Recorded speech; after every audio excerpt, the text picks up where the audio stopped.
Hi, everyone. It's Dr. Ozzy here. Welcome to the More Than a Pretty Face podcast. Hi, everyone. I'm Dr. Azadeh Shirazi, a board certified dermatologist and host of the More Than a Pretty Face podcast. And I'm here today with my co host, Nurse Lacey. Hi, everyone. Hi, Lacey. How are you? Good. How is it going? It's going. I'm a little slow this morning, I have to be honest. I wasn't going to say anything. It's Monday and the weather feels really heavy because it's Hmm. hot and humid, and we're Yes. not used to this. We're very spoiled in California. So, Yes. Remy did not want to get out of bed yeah. today. Okay, you guys. Today we are talking everything skin and nutrition. Yes, I'm so excited about this podcast I because was going to I that's say one of that. my favorite topics, nutrition and the skin, because I feel like a Mhm. lot of even physicians will sort of blow this off and want to like prescribe something, or when in fact they should really be looking at the person as a whole. What are they eating? What are they putting into their bodies? What's their Yes. lifestyle like? Because I really honestly do believe that what you put into your body reflects on your skin. And so I'm excited. Let's get started. Yes. What do you want to start with? Well, do you have a beauty blemish? Of course I do. Okay, what's your beauty? So did you know The Office started taking shrooms at work? What?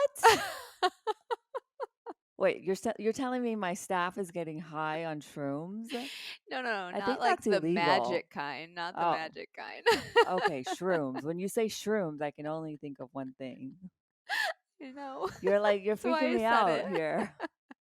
I have a very wholesome team. Like, No, you really do. They started supplements, oh, mushroom supplements. okay, mushroom supplements. I All could right. not get in it because I just did not like the flavor of So, it at all. so it's shrooms, but like manufactured and put in a capsule. Yes, so Kind of reminds me of the Jetsons, back in the day when they would like, I don't know, you guys maybe, some of you probably too young to remember the Jetsons, but yeah, it's good the times. futuristic things where like instead of like a meal, they would just take a capsule. Yes. It's kind of like what we're We're doing. almost there. Almost, Okay, yeah. so they're taking shroom supplements. They're really Yes. into nutrition too. Yes. So they actually have like the powder meal supplement that's like shroom soup or whatever. Uh-huh. That I just couldn't. It smelled disgusting. So mushrooms are classified as adaptogens, and they work at the cellular level. At the molecular level, they help bring balance to cells, all the cells in our body. They help regulate their function. So they're really kind of important, these adaptogens. And as with anything good, as we age, our body's reservoir of adaptogens can diminish. So mushroom extracts are thought to not only be rich in adaptogens, but they're also antioxidants and they're anti-inflammatory. And antioxidants are really important for aging because they go around, they're like Pac-Man, they go around and they scavenge all these free radicals that cause harm and damage to our cells and our bodies. And by being anti inflammatory, they also help calm and soothe inflammation because we know how bad inflammation is for Yes. aging and just our skin, our bodies, all of it. Yeah. So another good thing is for just like energy and focus. So one of Wow. the supplements is like lion's mane, I think is what the girls called it. And that helps really focus during the day. So instead of coffee, which, not me, I need my coffee. I need my double espresso Well, we're going every to talk day. about coffee because, coffee may be making you appear younger, or Oh, maybe well, helping with your aging journey. And we'll get great. into that, as well as different kinds of mushrooms. Because, I'm not sure exactly what type of mushrooms you have, but there are, all different kinds, and they all have different properties and nutrients. And so in skincare, like our Dermabright pads are derived from mushrooms. They are rich in kojic acid, which is a known skin Oh, brightener and lightener. And so they've been used in skincare to treat hyperpigmentation, for a long time as a natural acid. I don't think I realized Also, that. yeah, yeah, and Yeah. also natural shiitake, Shiitake. which is found in mushrooms, particularly shiitake mushrooms. They inhibit an enzyme called elastase. And elastase goes around and chews up or degrades our elastin, which is what gives our skin that bouncy kind of, you know, firm um, texture to the skin. That's what we lose as we get older. So shiitake complexes help inhibit this elastase mushroom so it doesn't go around and remove our elastase as Oh, quickly. okay, that's good. I thought you were saying it does remove it. I'm like, well, then we want to avoid those mushrooms. Yeah, so shiitake, is great for stimulating the whole renewal process, Hmm. calming inflammation, and it can benefit all skin types. So I'm a big fan of Yeah. mushrooms and skincare. Oh, well, good. I'll start on that next. No, I do love the Dermabright pads, so I guess I'm already doing mushroom skincare and didn't know it. I'm going to give some suggestions about some products that have mushrooms and skincare later on in the show. But do you have a blemish? I do. Yeah. Okay, so a patient brought in a bottle of wine Uh for huh. me, and I love wine. Red or white? It was red Okay, my and favorite. my fave, and it was corked, so it was the cork kind Mm-hmm. of bottle. Old school. Old school, but it degrades faster. Like it goes Mm. bad faster with the Mm-hmm. cork. I didn't realize it. I went to try it. No good. It was no good. It was like vinegar. Yeah, it was so ugh. My husband thought he was being smart. He said, "Well, isn't it anti-aging? Can't you just take a bath in it?" You I was could. like, You "Well, I'm going to could. talk about this on the Well, podcast." let me tell you a story about wine. So I'm from Shiraz. I was born in Shiraz, and the city is known for wine, music, and poetry. Oh. And when the Islamic government took over in 1978, they forbid all alcohol. Oh So my no. family growing up, we used to make our own wine because you couldn't buy it. It was illegal because they forbid it. So we used to harvest the grapes. We used to literally put them in the bathtub. And I remember as a kid, like stomping Stepping. on grapes in the bathtub. Maybe that's why, I feel like I that love preserved my that. skin. I Yeah. don't know. But wine is very rich in resveratrol, which Mhm. is a very powerful antioxidant that helps again with fighting the effects of these free radicals that damage our cells. It also helps protect our cells from damage from, stressors in the environment, UV, all of these things. And some proponents actually suggest, actually, there's some studies in mice that show taking some resveratrol as a supplement will help with potentially Interesting. reversing aging. So you may have heard of the skincare brand Caudalie. Yeah, Yeah, so their whole skincare line is founded and based on because resveratrol. they They have the actually have this grapes. trademarked venotherapy, and it's a specialty spa bath that essentially adds red vine leaf extract and post wine making grape crud or whatnot to to All the clean crud. warm water. So if you didn't want to use that bottle of wine, So I you can could tell my also look at some of Caudalie stuff because they have a lot of resveratrol in almost all of their products. It's sort of their signature. I feel like the red wine would stain my skin like it does my teeth. Oh, no. Well, red wine is more, has more resveratrol than Mm, white wine. So that's why I prefer, if I'm going to drink wine, to drink red because me it's too. just rich in resveratrol. But so do grapes, you could have grapes. Actually, I love sour grape juice. Have you ever had that? No. In Tell me more. We use it in Shirazi salad. Like there's a salad called Shirazi salad, okay? There's a I'm not Shiraz, even Shirazi, everything. I'm not even making this up. Okay, tell me But more. Shirazi salad, we use sour grape juice, and it is my favorite. I could drink like 3 ounces of that every day. Is it like a It's really sour. dressing? How do you It's make it? sour. It's like sour wine, but without the alcohol, which it's hard to explain.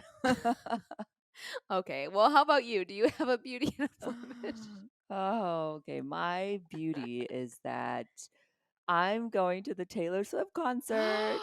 Oh my gosh, you Well, are? it's my beauty because I mean I love Taylor Swift. I'm a fan, but my daughter has been listening to her since she was like a kid. Actually, I Of found course. this video of her when she was like at her fifth birthday, and she's just rocking, jamming out with her friends to Taylor Aw. Swift. So she's been so excited for months.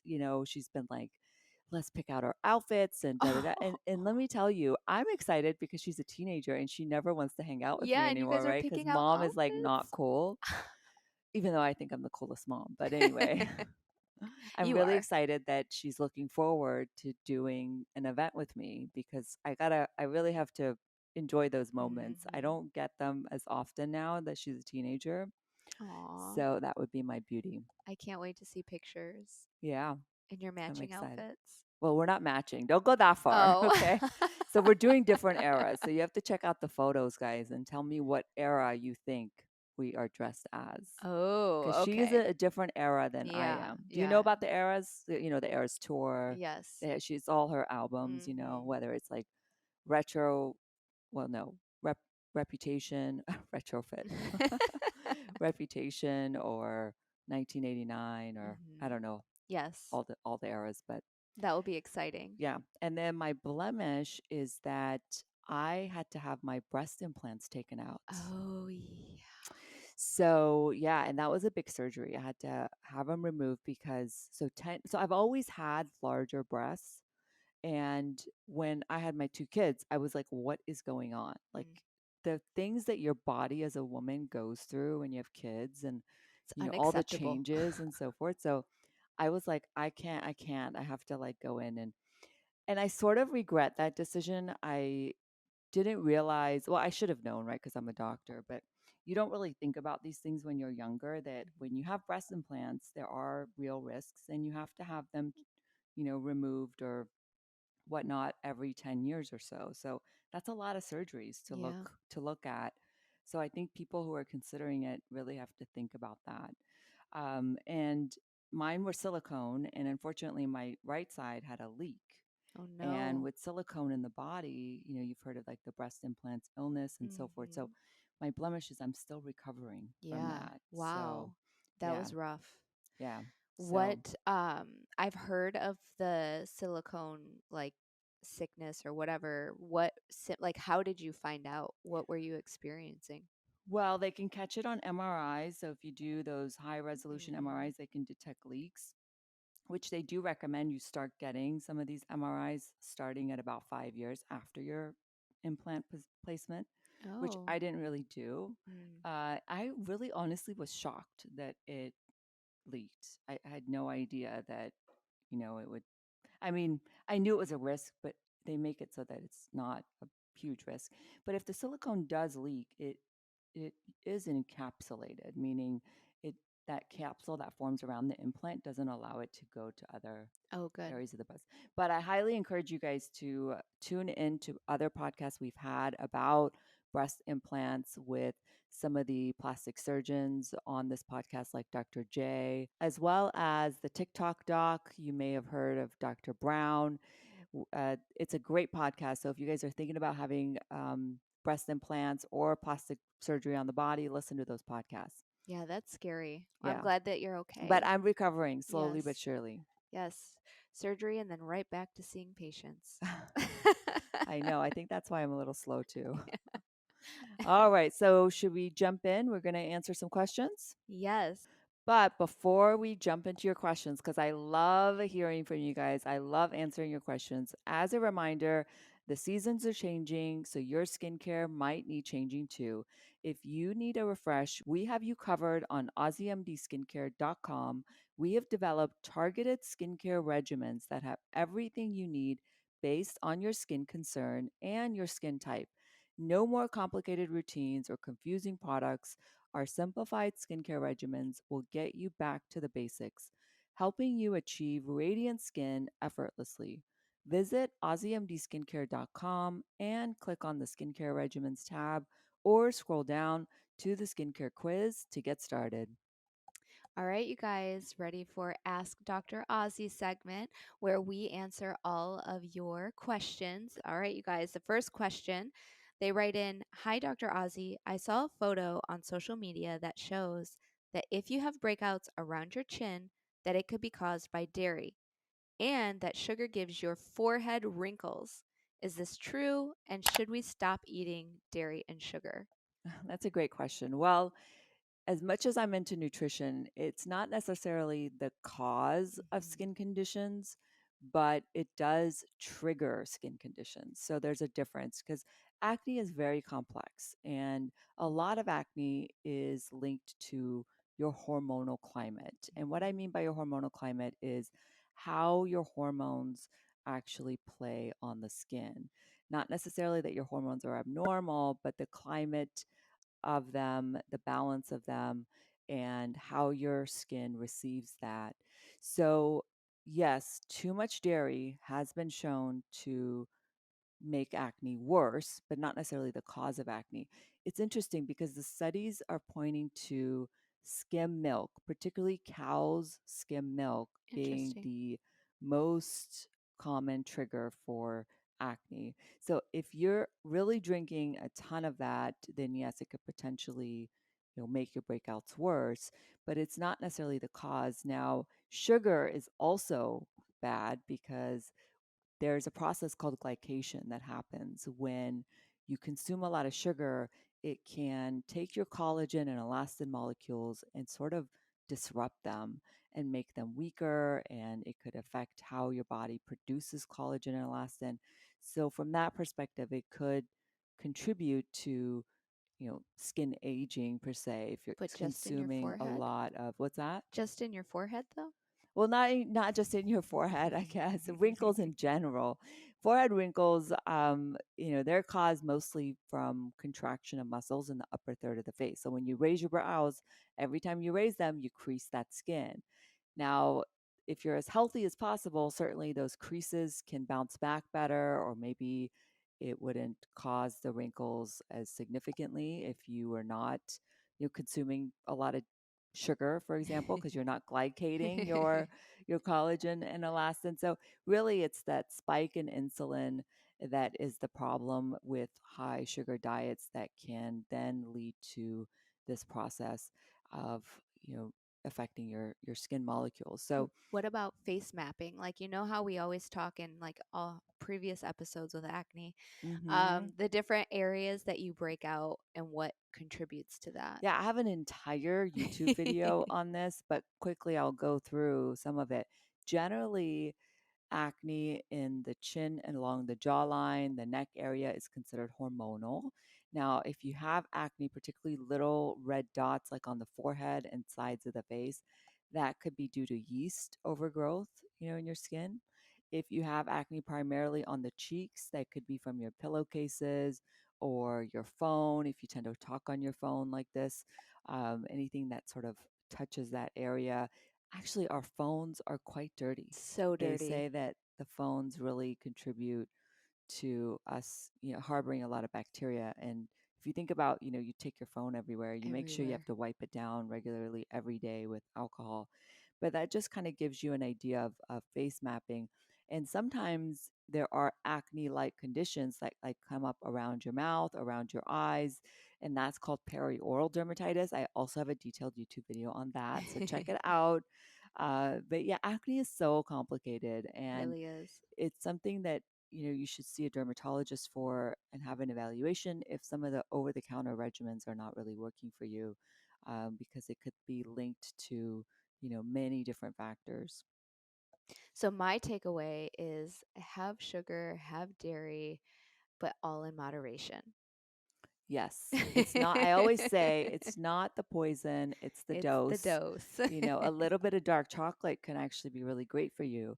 But if you're Yes. sitting, and having half a box of Oreos every day, that definitely is not good. And then Yeah, no. recently, did you hear about Diet Coke and aspartame? No. So a lot of people just think it's sugar, but it's also the artificial sugars have the same effect. So just because it says sugar free, those chemical fake sugar compounds like aspartame Mhm. can spike your blood sugars the same way. It could spike your insulin, it could cause glycation. All of those things applies to artificial sweeteners. So I would definitely stay away from that. And if you are acne prone, be cautious of whey protein. That's another one that's Oh, been shown to yes. contribute to acne.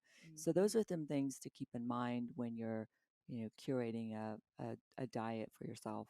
So, you mentioned coffee earlier in the show. Yes. So that's a big controversy. Some people say no, coffee ages your skin. Some people say no, it actually, reverses your age. So this is a hot, heavy debate right now. Well, I personally think 1 or 2 cups of coffee, and Mhm. the science behind it shows that if you consume coffee without dairy or sugar, that it has the most potent effect because coffee is very rich in antioxidants, particularly polyphenols. And these polyphenols really help with scavenging free radicals, protecting, repairing your skin. And in some studies, they also suggest that they may help lengthen your telomeres. Oh, what? You know what a telomere is? No. Are you talking nerdy to us A now? well, yeah, sure. Tell us what it is. If your love language is aging. Yes. So telomeres are what are at the ends of our genetic or DNA. You can think of them these little spaghetti straps, right? And as we age, they get shorter and shorter and shorter. And when they shorten, you lose some of that regenerative power that your genetics has. That's why, like, I look at my kids, they get injured, they're like Wolverine. They recover and bounce back so quick. Like when we do surgery on little kids, like their scar is like Mhm. boom, they just disappear. They heal so well. And that's because they have long telomeres, unlike you and I. Our telomeres have shortened over decades. So the magic to living forever and ever and ever is to be able to lengthen the telomeres as we age and keep them as long as possible. So 2 cups Because, of black coffee a well, day? I just say 2 cups, but there's a lot of animal studies, on this, and so there's some studies that suggest that coffee helps lengthen and keep your telomeres long and strong, which will Okay. help with anti-aging. Now, the downside to coffee is if you do put a lot of cream and sugar. I see you I guys feel at attacked. Starbucks with those frappuccinos and those mochapinos, whatever they are. They're like full of sugar and cream. That is not going to help you with the aging. You got to have it Okay. black, you know, stirred, not shaken kind of coffee. And I say two because I feel like if you do over consume coffee, then it can dehydrate you. And True. dehydration will take away the plumpness and, you know, the hydration in your skin, which could make your wrinkles worse and all sorts of things. So that's the only downside. So asking for a friend, is espressos count? Like if you Yeah. just have a Hmm. straight espresso, does Yeah, that that's count? good too. Yeah. Okay, Hmm. perfect. All right, good, good. So it's actually, more potent. Did you know that in the US, coffee is the number one source for antioxidants in American diets? I believe it. So Everyone drinks we love our coffee. coffee. Yeah, It's doing something for us. getting us through our Plus work it like days. makes you focus. It can help with mood and give you energy and all those things, which is great, for anti-aging too. Yes, I love it. All right, question number 2. Hi, Dr. Ozzy. Can you recommend a skincare supplement stack that would help me be glowing and clear? There are so many products on the market. I'm overwhelmed. So, some of the vitamins that are really important in terms of our hair and our skin are the B vitamins, as well as vitamin D, which a lot of people now are low in vitamin D. So, I highly recommend you have your D tested because as we age, our body isn't as good about making vitamin D. So, our cells just don't produce it, even if you are getting a lot of sun. Plus, as we are older, a lot of us spend more times indoors than Yes, we did when we were younger. And so, all absolutely. of those can contribute to low vitamin D levels. So, that's an important one, as well as vitamin E, zinc. Certainly, biotin and iron are really important for hair, and you always have to make sure that you're consuming enough protein because proteins and peptides are the building blocks for collagen. And I know that I've talked about collagen and how Yes. do we really know if it makes it to the skin? Well, Hmm. proteins and peptides are the building blocks, so you can make sure that your body is getting enough supplies to make its own collagen. Now, there's all these things about, fish oil, vitamin C, and supplements like nicotinamide or niacinamide. It can go by either name because a lot of people are talking about NAD. Have you heard about I have, this? yes. Yeah, where people are going in for NAD infusions and, all That these things scares about, me. what's that? Those infusions scare me. Well, the problem is we don't have a lot of data on it. Doesn't mean necessarily mean that it's not doing anything good. But you also hear about supplements and things that seem great on paper, but Hmm. in real life, after years and years and years of studying it, they actually end up aging us worse. So that's what scares me about some of these IV therapies is yes, NAD in our bodies do diminish with time. And so we'll talk more about this in our regenerative medicine episode that's coming up. But I'm not sure about these NADs. I think what I would do is take a nicotinamide supplement because that is the precursor to NAD. NAD can only be useful if it's given via IV or injection. Okay. Also, vitamin C, again, another antioxidant that I think it's important. So those are some of the supplements I recommend. Now, I like no brainers. So, actually, one of my good friends has worked so hard to come up with a vitamin called Skintamin. And I love that you can have so many essential nutrients built into one little capsule, going back to the Jetsons. Yes. So let's call her up. I want to talk to her and hear more about her product because I've been taking it because it sort of takes the guesswork out. I don't have to sit and think about, okay, am I getting all these things in? And I take resveratrol as a supplement as well as nicotinamide, 500 milligrams twice a day, because if you do have sun damage and skin cancer, nicotinamide actually helps with those skin cancers and sun damage. There's some really good data behind that. But I digress. So let's call her up and see what she has to say. All right, I'm going back to work. You guys have fun. All Bye. right, see ya.